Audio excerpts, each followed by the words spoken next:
Hey everybody, I want to talk about a product and platform that I absolutely love and our latest sponsor, Interseller, the prospecting and outreach platform of choice for recruiters and sellers. Whether you're doubling down on business development or recruiting talent, Interseller does all the heavy lifting of finding contact data, automating the email and follow-up process, and syncs all that rich data into 20 plus CRM and ATS platforms. Reach out now and get going on a 2-week free trial and let them know you heard about it from Adam on the podcast today. Check out the link on the website. Appreciate it. Welcome to the podcast, where we introduce you to incredible humans who share their journeys with the mission to inspire you to harness your own inner tenacity to drive your life and career forward. And now, your host, Adam Posner.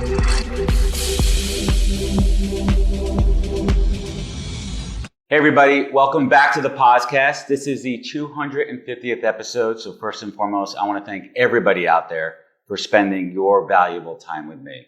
It means the world. And if we're talking about value, there's no better place to shoot my 250th episode than the Bank of the Future with my man, artist extraordinaire, the legend, Mr. Peter Tunney. Hi. Hi, Peter. Thank you for joining me today. My pleasure. Happy to have you here at the Bank of the Future, where the future ain't what it used to be. It's better.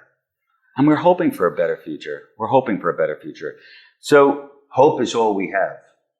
That's what we hold on to. That's what I do. I'm a dealer of hope, bro. I had the pleasure of visiting your New York City gallery back in September. Your fine gentleman over there, Ethan, gave me the tour, and there was a piece that stood out to me. It was a blueprint from your pillaging of the Taj Mahal that you found in the business manager's office, right? There were the racks of the blueprints there, and printed on it. Well, they actually have a blueprint room with like 100 flat file drawers with stacks of blueprints. It's a lot of blueprints. And there was a phrase on there that stood out to me. It said, "Expectations are the blueprint for disappointment." How does Peter Tunney manage expectations in life?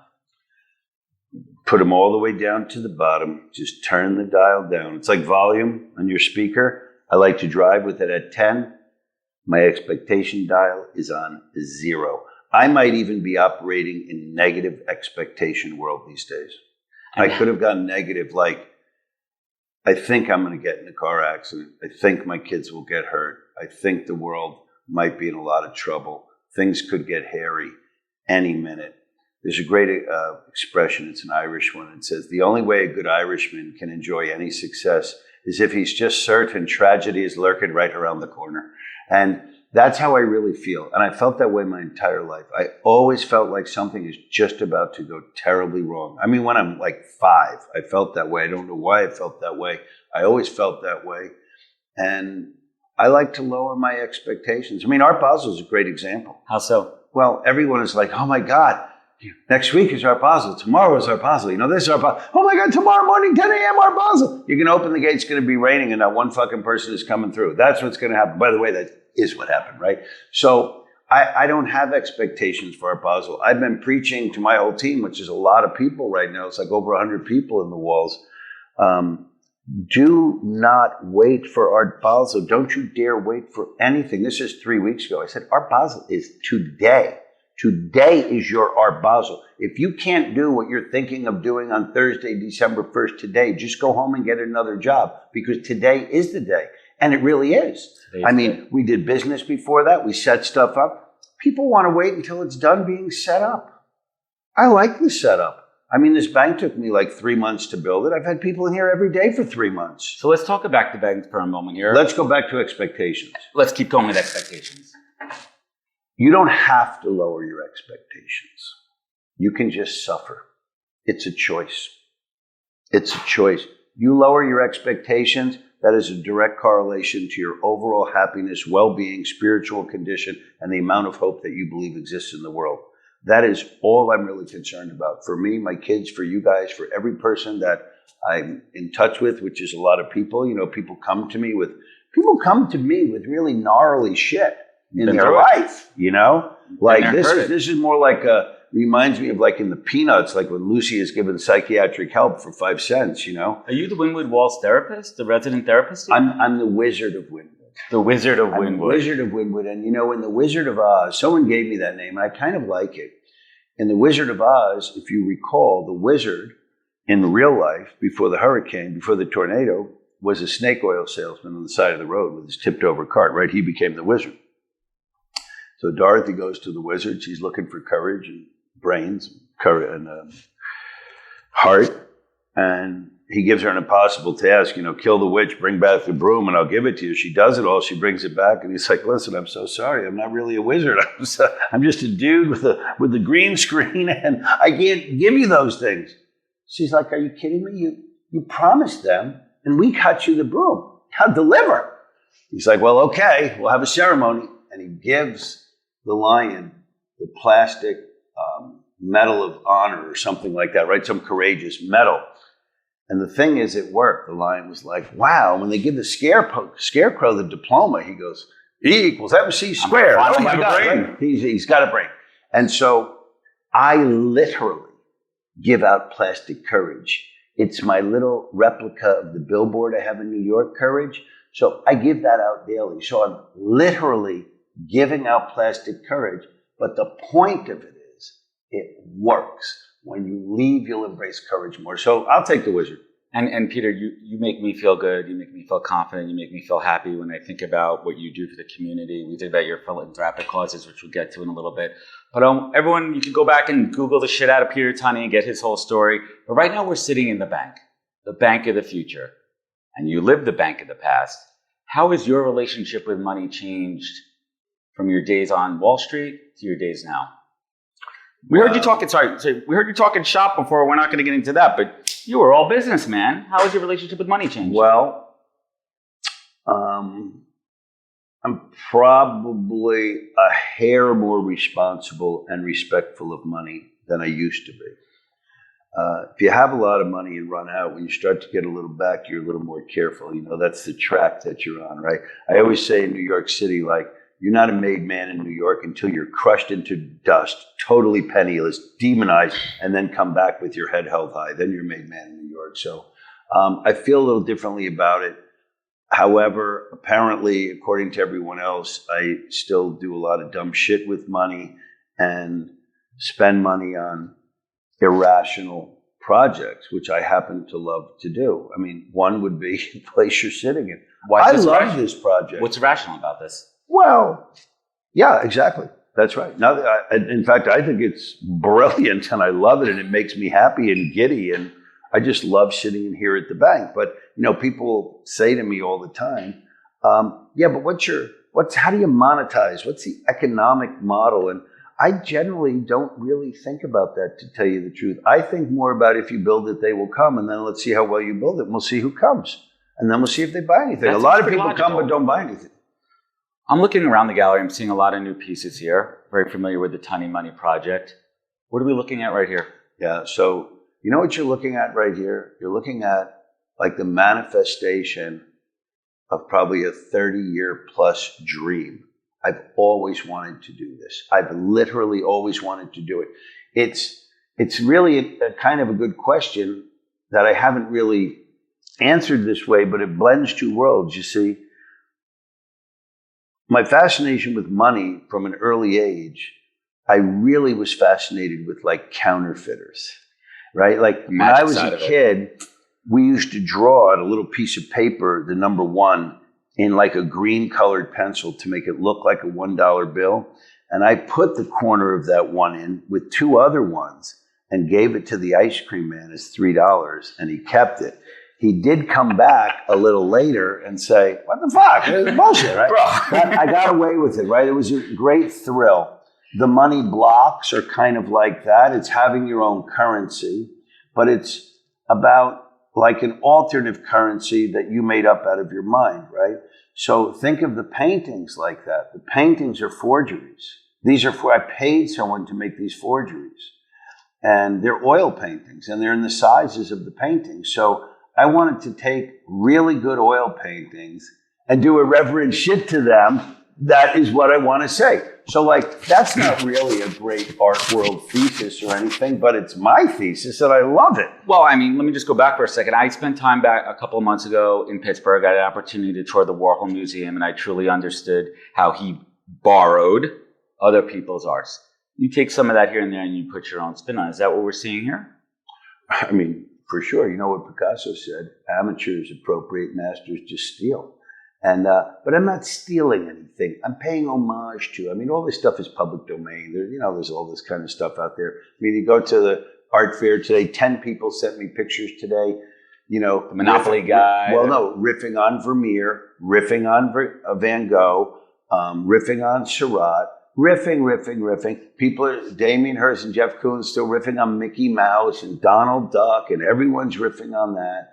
And so there's a lot of that riffing out there. When I walked in here, before I touched these paintings hanging on this wall, interestingly for me, give me 99.9% the same mojo as the real painting. That Matisse painting came into my life in 1984. I think it was at the Metropolitan Museum of Art. They had a show there called Treasures from the Hermitage and Pushkin Museum in St. Petersburg. And that was one of them. And that's really like the beginning of Cubism and opening up the canvas, and it's Matisse, and it looks like a simple painting. It's really a masterpiece. I just love living with that painting. In fact, I have a poster of the goldfish that I lived with for a long time, and I love that. I get a lot out of that. I get the information. I get the breakout. I get that you're seeing the goldfish this way and that way and the other side, and it delivers to me what I'm looking for. The pool room in the night cafe delivers to me what I'm looking for. What you don't know is in this this called Cafe at Night, Vincent van Gogh, is I used to live in that room right there. I lived in there. I lived in this Van Gogh painting in my lifetime. And so I love this painting. There's so much nostalgia for me. It's incredible that you get to live it through your art. There's something I haven't shared with you. Did I answer any questions yet? No, we don't. That wasn't even the plan. All right, yeah, all right. There's something that the moment I truly connected with you, when I came down in February with my daughter to the opening of the Tunney Money Project, you took her by the hand. There was 100 other people clamoring for your attention who wanted your time. But you took my daughter by the hand and you showed her around and you taught her the magic and you showed her the tricks. That's your essence. And that's what I was like, fucking love this guy over here. Don't be fooled. You ruined it. Don't be. I'm going to ruin it a little bit tongue in cheek, but in general, for me, I would much rather spend time with your 6-year-old daughter than the 100 people that are clamoring to ask me the exact same question. And I'm really good with kids, because I am a kid. So for me, that's like a break from the action. You see, it's a way for me to get away. Now, if there wasn't 100 people there, I probably would have done the same thing, in fairness, because I like to deliver to kids. So let's talk about fatherhood. You have 2 children, Sonnet and Art. Mm-hmm. Let's talk about fatherhood, how that has changed and taken you to the next stage of your life. You mean how that's taken you to the absolute brink of sanity, the abyss of darkness? Let's be real, people here. The abyss of darkness, the black hole hopelessness of outer space, and your total inability to function or manage anything, and realize at the moment my son's head is hanging out of my wife's vagina, that my life has just gone bananas, yes. And I'm so in over my that head. Moment, that exact moment when it crowns. They hand me the baby and say, "Congratulations, Mr. Tunney," and I walk out of the hospital with this baby.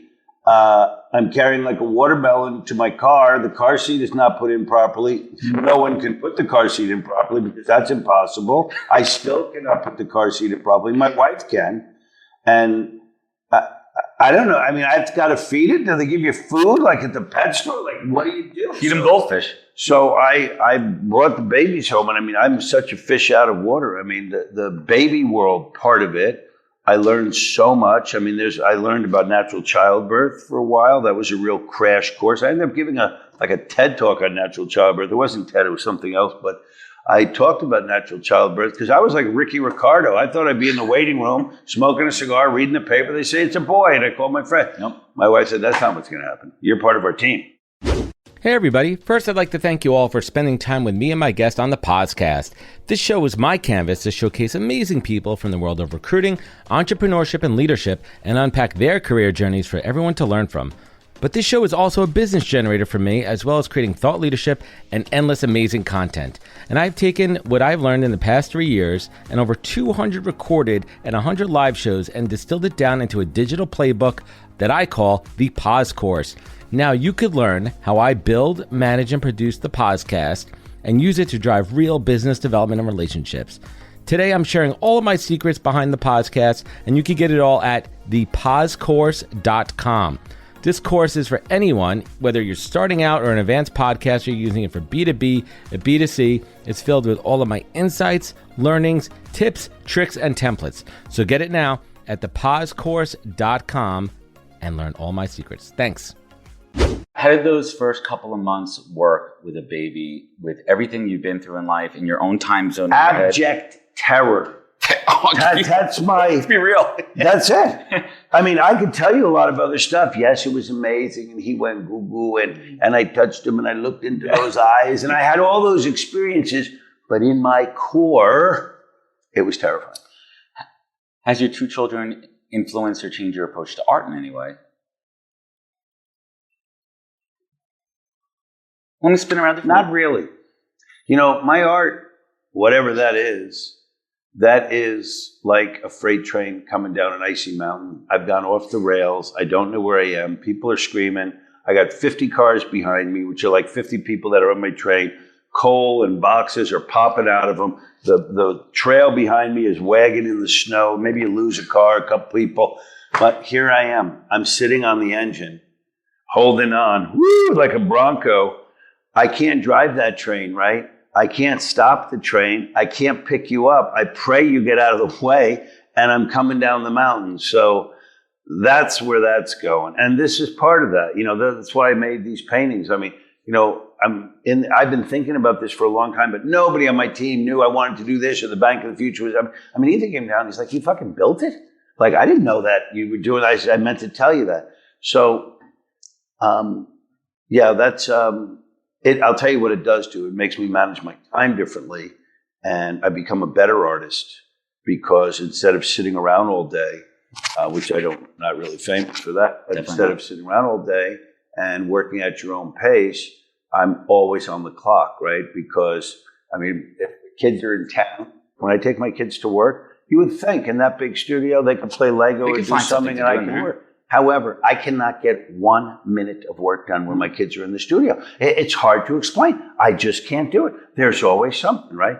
So it's helped me to balance things more and just given me lots of stuff to think about. And I probably process some messaging that I want to put out there because I want to put something out there hopeful for my kids. I don't want to die and have my kids see my painting that says life sucks and you die. So let's talk about legacy for a moment. I was going to hit on this later. When your time comes. My time has come, bro. We're in overtime. We're in overtime. We're in overtime. We're in bonus time. We're in triple overtime. How do you want to be remembered? You've given so much hope. You know, I did the piece. It's a mirror. It says, how do I want to be remembered? Because I think about that. You know, I guess, Tony Goldman at his memorial service, it said on the back of his memorial card, which was really beautiful, it said the only thing he ever wanted to be remembered as was being a mensch. And I feel that way. I would say a good father, but that's just compartmentalizing. I would say good person. There aren't any. I think a mensch is a good one. I'm going to stick with that. I'm going to co-op Tony saying, I just want to go down as a mensch. Like, I was a stand-up guy. I tried my best. I think that's all you can be. I don't think there are really any heroes anymore. How you do anything is how you do everything. That's something that I really try. I may do that painting. You got to make a note of that. I agree with that. Well, I agree with that. I'd like to be first in line for a print on that one. I preach it all the time. I mean, you're sitting by your desk and I see like a water bottle on the floor. I think, what do you have to do? Go to the mental hospital? Like, how could you step up and not pick that up? I do everything. The same. I do it thoroughly and intensely. The other big piece about Peter Tunney and the Peter Tunney experience is your philanthropic side. We had an insanely intense, deep conversation in the New York studio. Why are these causes, such as the Innocence Project and the Tunney Center, so important and meaningful to you? It's really, everyone asks me that. A friend of mine, he and his wife have been on like infant blindness in Africa for like 20 years. And it's just like, how did that come to your life? Because a neighbor of his invited him to a dinner. They watched the video and he said, I'll put in $10,000. Then they said, would you be on our board? Would you host a dinner? He learned more. He took a trip to Africa. And then you can't get it out of your system. You experience it. Right? You just can't get it out of your system. I've been with Jason Flom the last couple of days. He came right out of, he was visiting someone in Max in like Seattle, Washington. Took him a long time to get here. It was the wrong flights and the wrong this, and he wanted to get to Miami, but he had to go there first, so he went New York, Washington to spend one day with someone who's incarcerated that is an innocent person. And I said, Jason, what was this like? He said, it's hard to leave. It's just hard to leave because I'm sitting there talking with this innocent person, and I get to leave and he doesn't. And you just feel bad leaving that soldier behind, right? Like, that's just hard. Like, why? Why would he be, can't you just come with me? Like, we all know he's innocent. It's on the news. Just open the door. Come with me. There's just boy, I get chills telling you that. I could cry. I don't like that. So I think now, having unwound all this and thought about a lot of it, that what I'm supporting are my greatest fears. Greatest fear, number one, that I have is being locked up against your will for nothing. My second greatest fear is being locked up for something you did, right? And then my next one is, which I've just been on the brink of so much in my life, and I've stared into the abyss, and I can't even imagine, like, let's just say you had a little panic attack, a little anxiety situation somewhere in your life. Those minutes and that hour where it's really extreme, where like you're feeling that, and I have felt that. Imagine some people feel that way all the time. I could just fucking cry. If it came to you that your kid felt that way because he was bullied at school and he hasn't told you for like 6 months, I can barely function through that. And so the mental health and the incarceration are the things I just have such great empathy for. And I happen to, step into the ring and said, of course I would help. Now I'm on so many different things on this landscape, all happily. But I will say this, we talk about philanthropy as like giving. I'm a giver, but in these cases, I have received. I could tell you for sure. I mean, not some false modesty bullshit. Knowing and interacting with the exonerees in the way that I have in my life has not only changed my life, it has given me a complete construct for living that is filled with gratitude. And when you're filled with gratitude, that adds meaning to your life. When you have meaning to your life, you'll have more self-esteem. You'll be more hopeful. You won't be so quick to dive off that cliff, So, just how do you not feel grateful? Jason leaving that prison, we were talking about it. And by the way, then he saw a governor to try to commute a guy who was on death row. And then he went to there, and then he did this, and then he's taken, and just on the car ride, he's on 2 different calls. Guys calling collect from prison. I didn't even know you could call collect anymore, where you're reversing charge. It's all so dated and so archaic and so draconian and so disgusting and so weird. But just that's in your life every day. How the hell would you not feel grateful? Because I'm guilty, dude. I drove drunk 3,000 times. I just never killed anybody. Never got in an accident. That's not because I'm a great driver. That's because of the grace of God, baby. Yeah. Grace of God. Talk for a moment about another project and cause, Christopher Reeve Foundation. Well, there's the third big fear. Yes. You can't move. So, I'm sure you watched The Diving Bell and the Butterfly. Right? And so when he's on the beach, the way Julian shot that movie, because he could only see a small area, you just see his daughter's feet running on the beach, right? Oh, that is so claustrophobic for me. And so beautiful that you could just see your daughter's feet on the beach right before you die, and you're filled with fucking joy. That's all it takes. The those little, and you know they're there running around. It's like an impressionistic dream, you know. So before I met Alan Brown, before I got involved with Christopher Reeve Foundation, and having been in a really serious accident where I wasn't paralyzed, but I was highly immobilized, you know, and it cast up to my neck, down to my feet. You can't sit up, you can't move. Me just thinking about that today, like really honestly, if I think about being immobilized like that, I could easily go into like a panic attack of claustrophobia. I don't want it. If you told me today, if I got hit by a car walking down the street today, I wish I had something. What do I do with money? And I woke up in the hospital exactly like I did when I was 13 and a half. You come around, and after you're lucid and you're out of your whatever state you were in, they say, Peter, it's uncanny. You had an accident just like you did when you were 14. You have a double compound fracture of your femur. You're in a body cast.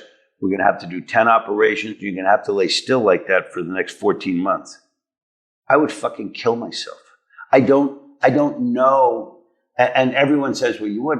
I don't know that I have the equipment for that right now. That's just too much for me.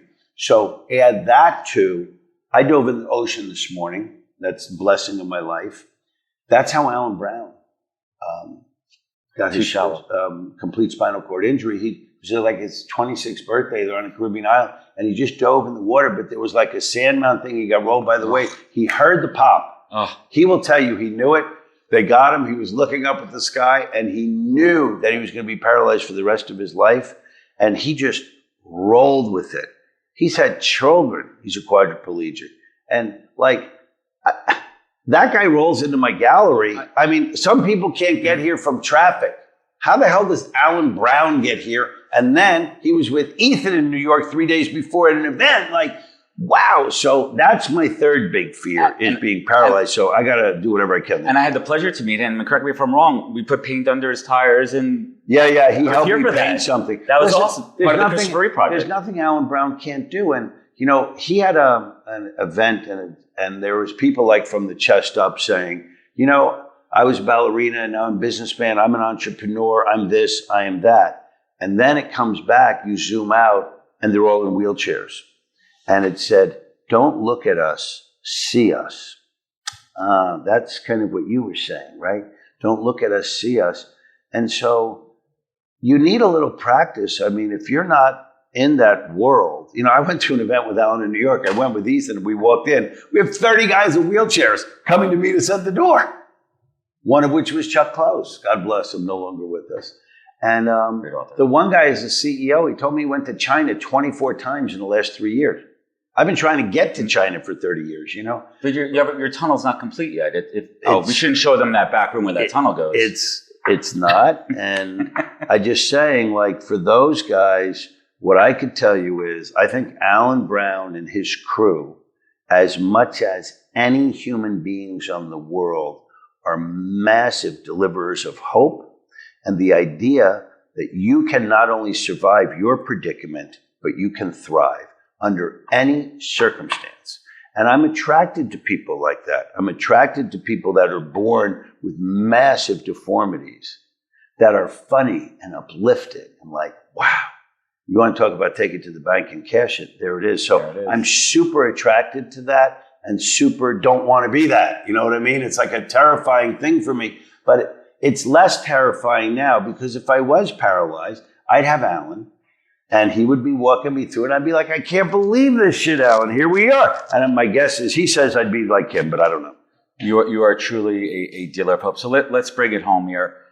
For me, for the past 250 episodes, this show has been my masterclass, my personal masterclass, where I get to interview people that I truly love and appreciate. And there's two questions that I ask everybody. And all these questions build up inside of me. And these are my reference points for how I guide my life, what I refer to.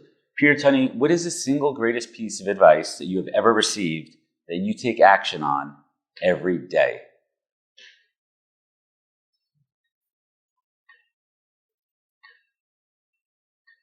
Never leave a good party to go to a different party.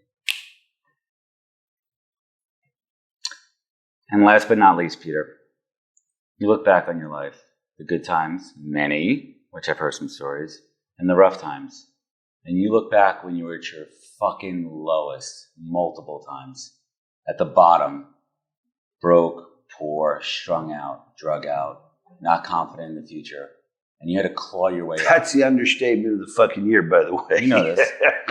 And you had to dig down deep and harness that inner tenacity and pull yourself up.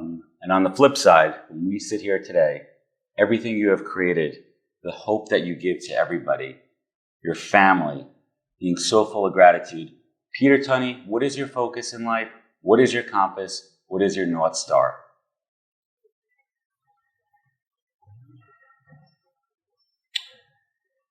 You know, I'm in service, bro. That's it. I could cry telling you that. I'm just lucky to be here and in service if I can be. That's it. Peter Tunney, you're a legend. I am grateful and thankful for having you in my life. I'm a fragile legend. Everybody out there, I want to thank you so much for joining us for the last 250 episodes. You know where to find out more at thepodcast.com. Get your asses down here to Wynwood. Come check out the Peter Tunney experience. Thank you for all of your time. Thank you for joining us. Remember to find out more again at thepodcast.com. Take care of each other. Look out for one another and catch us next week for another great episode of the podcast. Take care, everybody. Wisdom is forever, but for us, it's time to go. Thank you for joining us. Luckily, we'll be back with our next episode soon, jam-packed with more incredible humans. Thank you for listening, subscribing, and sharing. To join the conversation, search The Podcast on LinkedIn. And to catch up on past episodes and more info, please visit www.thepodcast.com.